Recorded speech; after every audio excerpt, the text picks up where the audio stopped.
అన్నీ అనుభవిస్తూ ఉంటాం. చూడండి, అందరూ మనతో అన్ని చోట్లకు రాడు.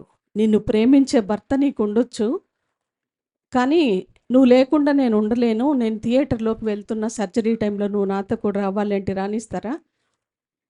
రానియరు కదా.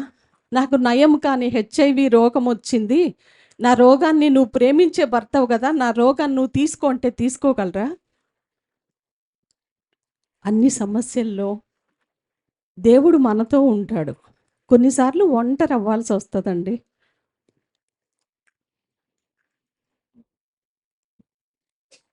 పన్నెండు మంది పిల్లలు, 2 భార్యలు, దాసులు దాసీలు, విస్తారమైన ఆస్తి ఉంది ఒక వ్యక్తికి. కానీ ఆ వ్యక్తి ఒకరోజు ఒంటరి అయిపోయాడంట.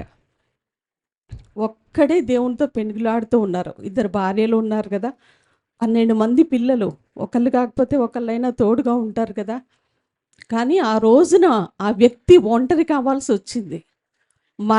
మన జీవితాల్లో కూడా మనకు అందరూ ఉంటారు, కానీ కొన్ని పరిస్థితులు చాలా లోన్లీగా ఉన్నట్టుగా అనిపిస్తుంది.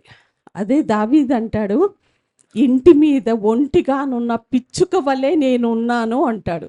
అదే దావీదు మరి ఒక చోట అంటాడు, చీకటియే నాకు బంధువర్గమాయను. హల్లెలూయా. నా బంధువులు ఎవరంటే చీకటే. మన జీవితాల్లో మనము ఒంటరి కావాల్సి వస్తుంది.